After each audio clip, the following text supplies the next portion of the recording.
അങ്ങനെ കാട്ടാളൻ സിനിമ റിലീസിന് വന്നിരിക്കുകയാണ്. സിനിമയുടെ അഭിപ്രായങ്ങൾ പരിശോധിക്കാൻ നമുക്ക്. അതിനുമുമ്പ് നിങ്ങൾ ഈ സിനിമ കണ്ടവരാണെങ്കിൽ മറക്കാതെ പടത്തിന്റെ അഭിപ്രായങ്ങൾ ചെയ്യപ്പെടുക. കാട്ടാളൻ നമ്മുടെ ആനി വർഗീസ്, ജഗദീഷ്, സുനിൽ, കബീർ സിംഗ്, ദസറ വിജയൻ, ഹിപ്സ്റ്റർ, ഹനാൻ ഷാ എന്നിവർ അഭിനയിച്ച ഏറ്റവും പുതിയൊരു ആക്ഷൻ സിനിമയാണ് നമ്മുടെ കാട്ടാളൻ എന്ന് പറഞ്ഞ സിനിമ. നല്ലൊരു ഹൈപ്പ് ക്രിയേറ്റ് ചെയ്ത സിനിമ തന്നെയാണ്. കാരണം മാർക്കോ യൂണിവേഴ്സ്, പിന്നെ end credit scene, post credit scene, mid credit scene, അങ്ങനെ ഹോളിവുഡ് സിനിമകളൊക്കെ ചെയ്യുന്ന പരിപാടി സിനിമയിൽ ചെയ്യുന്നുണ്ട്. അപ്പൊ അങ്ങനെ ഒരുപാട് ഹൈപ്പ് സിനിമയുടെ ടീം തന്നെ അല്ലെങ്കിൽ സിനിമയുടെ പ്രൊഡക്ഷൻ ഹൗസ് തന്നെ ക്രിയേറ്റ് ചെയ്തിട്ടുണ്ട്. എനിവേ സിനിമ പക്ഷേ എക്സ്പെക്ടേഷൻസ് മീറ്റ് ചെയ്ത് ചോദിക്കുകയാണെങ്കിൽ സിനിമ കംപ്ലീറ്റ് ആയിട്ട് ഫ്ലോപ്പ് ആവുകയാണ്. നമ്മൾ ഇൻസൈഡ് റിപ്പോർട്ട് ഞാൻ കഴിഞ്ഞ വീഡിയോയിൽ പറഞ്ഞിട്ടുണ്ടായിരുന്നു സിനിമയുടെ ഇൻസൈഡ് റിപ്പോർട്ട് ആവറേജ് ആണെന്നാണ്. ഇപ്പോൾ റിലീസിന് വന്നിട്ട് സിനിമ കംപ്ലീറ്റ് ആയിട്ട് ആരുടെയും എക്സ്പെക്ടേഷൻസ് മീറ്റ് ആക്കിയിട്ടില്ല. പ്രതീക്ഷിച്ച അത്ര റിവ്യൂ അല്ല കാണാൻ സാധിക്കുന്നത്. കാരണം നല്ലപോലെ ആവറേജ്, ബിലോ ആവറേജ് ആണ് കേൾക്കാൻ സാധിക്കുന്നത്. സിനിമ മൊത്തത്തിൽ കാട്ടവരാതമായി എന്ന് വരെ പറയുന്നുണ്ട് ഒറ്റ വാക്കില്. അത്രയും മോശമായിട്ടാണ് പടത്തിനെ കുറിച്ച് എല്ലാവരും വിമർശിക്കുന്നത്.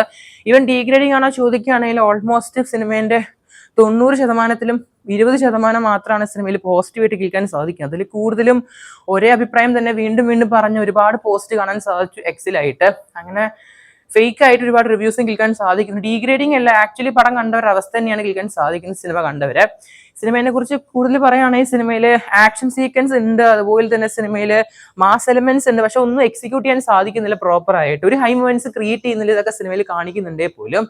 ഈവൻ നമ്മുടെ പെപ്പെ ആണെങ്കിലും പുള്ളീന്റെ ഡയലോഗ് ഡെലിവറി ആണെങ്കിലും പുള്ളീന്റെ സൗണ്ട് ആണെങ്കിലും വളരെ മോശമായിട്ടാണ് പലരും പറയുന്നത്, വിമർശിക്കുന്നുണ്ട്. പുള്ളീന്റെ സൗണ്ട് ഡെലിവറിങ്ങും പുള്ളിക്കൊണ്ടൊന്നും സാധിക്കത്തില്ല. അങ്ങനെ ഒരുപാട് മോശമായ അഭിപ്രായങ്ങൾ കേൾക്കാൻ സാധിക്കുന്നുണ്ട് സിനിമയുടെ ഭാഗത്ത് നിന്ന്.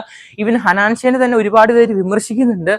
ഈ സിനിമയിൽ പുള്ളിക്ക് ഒരു ഡയലോഗും ഇല്ല, പുള്ളിക്കും ആനയ്ക്കും പറഞ്ഞിട്ട്.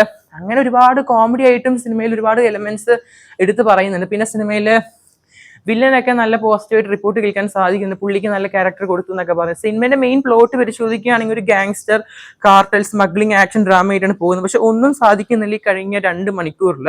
അങ്ങനെയാണ് പറയുന്നത്. ടോട്ടലി സിനിമ വേസ്റ്റ് ആയി പോയി. ആകെ സിനിമയിൽ പോസിറ്റീവായിട്ട് ഒരു കേമിയോ റോൾ ഉണ്ടെന്നാണ് കേൾക്കാൻ സാധിച്ചത്.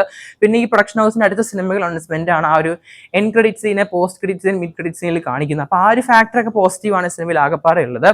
പിന്നെ പരിശോധിക്കുകയാണെങ്കിൽ സിനിമയിൽ മേജറായിട്ട് പണി പാളാൻ കാരണം എന്താണെന്ന് വെച്ചാൽ സിനിമയിൽ ഈ സ്റ്റോറി വളരെ ഫ്ലാറ്റ് ആയി പോയി. നറേഷൻ ലെവല് വളരെ ഫ്ലാറ്റ് ആയി പോയി കേൾക്കാൻ സാധിക്കുന്നത്. അതുകൊണ്ട് തന്നെ ഈ സിനിമേന്റെ പ്ലോട്ട് വളരെ വീക്ക് ആയതുകൊണ്ട് തന്നെ സിനിമേന്റെ ഈ ഒരു ബാക്കിയുള്ള കാര്യങ്ങളും എക്സിക്യൂഷൻസും ഫ്ലോപ്പ് ആയതുകൊണ്ട് കംപ്ലീറ്റ് ആയിട്ട് സിനിമ അങ്ങ് വീക്കായി പോയി എന്ന് കേൾക്കാൻ സാധിക്കുന്നുണ്ട്. നമുക്കറിയാം മാർക്കോ സിനിമയിൽ പ്ലോട്ട് ഒന്നുമില്ല, പക്ഷെ സിനിമയിൽ ആക്ഷൻ സീക്വൻസും ഹൈ മൊമെന്റ്സും ക്രിയേറ്റ് ചെയ്യാൻ സാധിച്ച സിനിമേന്റെ ഓരോ സമയത്തും, അല്ലെങ്കിൽ ഫസ്റ്റ് ഹാഫ് ആണെങ്കിലും സെക്കൻഡ് ഹാഫ് ആണെങ്കിലും ഓരോ സ്ക്രീൻ ബൈ സ്ക്രീൻ ആയിട്ട് നമുക്ക് ആ ഒരു പ്രസൻസും ആക്ഷൻ സീക്വൻസ് ഒക്കെ നമുക്ക് നല്ലപോലെ ഫെൽറ്റ് ചെയ്യുന്നുണ്ട്. ഇമോഷൻസ് ആണെങ്കിൽ പോലും ഈ സിനിമയിൽ പക്ഷെ ആ ഒരു ഫാക്ടറെ കാണാൻ സാധിക്കുന്നില്ല.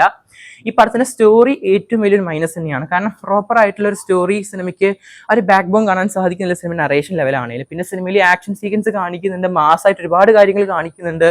ഇതാണ് ആ മാസ് എന്ന് പറഞ്ഞ ഒരു ഡയലോഗ് കേൾക്കാൻ സാധിക്കുന്നുണ്ട്. ഞാൻ കൂടുതൽ പറയുന്നില്ല, സ്പോയിലർ ആയി പോകും. അങ്ങനെ ഒരുപാട് നെഗറ്റീവായ രൂക്ഷമായ കമന്റ് തന്നെയാണ് കേൾക്കാൻ സാധിക്കുന്നത്. പിന്നെ സിനിമയിൽ പോസിറ്റീവായിട്ട് പറയുന്ന കാര്യമാണെങ്കിൽ പോലും നെഗറ്റീവായിട്ട് പറയുന്നുണ്ട്. സിനിമയില് മ്യൂസിക് നമ്മുടെ രവി ബസൂറാണ്, നമുക്കറിയാം. നമ്മുടെ KGF അതുപോലെ തന്നെ ഒരുപാട് ഗംഭീര സിനിമകളുടെ മ്യൂസിക് ഡയറക്ടറാണ്. ഈവൻ സലാർ പോലെ പുള്ളീന്റെ മ്യൂസിക് ആണെങ്കിലും സിനിമയിൽ സ്റ്റാർട്ടിങ് ടു എൻഡിങ് വരെയായിട്ട് പടത്തിൽ നല്ലപോലെ പണിയെടുത്ത ഒരാൾ നമ്മുടെ രവി ബസൂറാന്ന് പറയുന്നുണ്ട്. പക്ഷെ എന്നിട്ടും പുള്ളീന്റെ മ്യൂസിക്കിനെ കുറ്റം പറയുന്നുണ്ട്. കാരണം സിനിമയിൽ ഒരു കംപ്ലീറ്റ് ടോർച്ചറാണ്. സ്റ്റാർട്ടിങ് മുതൽ അവസാനം വരെ ഇങ്ങനെ ബീജമാണ് സിനിമയിൽ നടക്കുന്നതും ഇരിക്കുന്നതും ഒക്കെ വെറുതെ ബീജം ഇട്ടുകൊണ്ടിരിക്കുകയാണ്. പുള്ളി മാക്സിമം പണിയെടുത്തിട്ടുണ്ട്. പക്ഷേ ഈ ഒരു സിനിമേന്റെ കംപ്ലീറ്റ് എക്സിക്യൂഷൻസും അല്ലെങ്കിൽ ഒരു സീനിൽ ഒരു ഇമ്പാക്ട് ഉണ്ടാക്കാൻ സാധിക്കുന്നില്ലെങ്കിൽ വെറുതെ ബീജം ഇട്ട് കഴിഞ്ഞാൽ ആൾക്കാർക്ക് ഇഷ്ടപ്പെടത്തില്ല. അതാണ് സംഭവിച്ച സിനിമയിൽ. അങ്ങനെ ഒരുപാട് രൂക്ഷമായ കമന്റ് പുള്ളിനെ BGMനെ കുറിച്ചും പറയുന്നുണ്ട്. സ്റ്റാർട്ടിങ് ടു എൻഡിങ് വരെ ആയിട്ട് കംപ്ലീറ്റ് ടോർച്ചർ ചെയ്യുന്ന പോലെ ഒരു കൺഗുവ സിനിമയുടെ എക്സ്പീരിയൻസ് പോലെയാണ് പലരും പറയുന്ന സിനിമയിൽ. അങ്ങനെ കുറെ നെഗറ്റീവ് കമന്റ്സ് ഉണ്ട് പോസിറ്റീവിൽ തന്നെയായിട്ട്. അങ്ങനെ ഒരു മൊത്തത്തിൽ മിക്സ്ഡ് അല്ല. സത്യം പറഞ്ഞാല് മൊത്തത്തിൽ സിനിമയ്ക്ക് ആവറേജ് അഭിപ്രായങ്ങൾ തന്നെയാണ്. മിക്സ്ഡ് പറയാൻ സാധിക്കത്തില്ല. മിക്സ്ഡ് ആയിട്ട് സിനിമയിൽ വേണമെങ്കിൽ പറയാം, നമുക്ക് സിനിമയിൽ കൂടുതലും മിക്സ്ഡ് അഭിപ്രായങ്ങൾ തന്നെയാണ് കേൾക്കാൻ സാധിക്കുന്നത്. പോസിറ്റീവായിട്ട് സിനിമയിൽ വളരെ കുറഞ്ഞ രീതിയിലാണ് കേൾക്കാൻ സാധിക്കുന്നത്. കംപ്ലീറ്റ് ആയിട്ട് ഒരു മിഡ് ലെവൽ പോലും ഇല്ല, ഭയങ്കര ആവറേജ് ആയി പോയി എന്ന് കേൾക്കാൻ സാധിക്കുന്നത്. സിനിമ കണ്ടവർ എന്തായാലും മറക്കാതെ പടത്തിന്റെ അഭിപ്രായങ്ങൾ കമന്റ് ചെയ്യപ്പെടുന്നത്. എന്തായാലും പടത്തിന്റെ കേമിയോ റോളൊക്കെ ഓൾമോസ്റ്റ് സിനിമയുടെ പ്രൊഡക്ഷൻ ഹൗസിനെ റിവീൽ ആക്കി. ഏറ്റവും വലിയ സ്കാം എന്താണെന്ന് വെച്ചാൽ ഒന്ന് മാർക്കോ യൂണിവേഴ്സ് കണക്ഷൻ, അങ്ങനെയാണ് ഇങ്ങനെയാണ്. പിന്നെ ഒരു സ്കാം എന്ന് പറയുകയാണെങ്കിൽ ലാലേട്ടൻ മമ്മൂക്ക കേമിയോ റോൾ എന്നൊക്കെ പറഞ്ഞിട്ട് നല്ലപോലെ സ്കാം ആക്കിയിട്ടുണ്ടായിരുന്നു സിനിമയുടെ പ്രൊഡക്ഷൻ ഹൗസ്. ഈവൻ ഒരുപാട് ഈ ഒരു സിനിമ മേഖലയിൽ തന്നെ സോഷ്യൽ മീഡിയ പേജസും നല്ലപോലെ പെയ്ഡായിട്ട് വർക്ക് ചെയ്ത പോലെ ലാലേട്ടൻ്റെ L, മമ്മൂക്കയുടെ M, അങ്ങനെ ഒരുപാട് സംഭവങ്ങൾ കൊടുത്തിട്ടുണ്ട് ഫാക്ടേഴ്സ് ആയിട്ട്. എന്തായാലും കേമിയോ റോൾ കണ്ടവർക്ക് അറിയാം അത് ആരാണെന്ന്. ഈവൻ റിവീൽ വരെ ചെയ്തു സിനിമേന്റെ ഒഫീഷ്യൽ ടീം. ഇനിവേ സിനിമ കണ്ടവരെന്തായാലും മറക്കാതെ അഭിപ്രായങ്ങൾ ബുക്ക് ചെയ്യപ്പെടുക. അപ്പൊ എന്തായാലും കാത്തിരിക്കാൻ നമുക്ക് മറ്റൊരു സിനിമ അഭിപ്രായങ്ങളും കേട്ട്.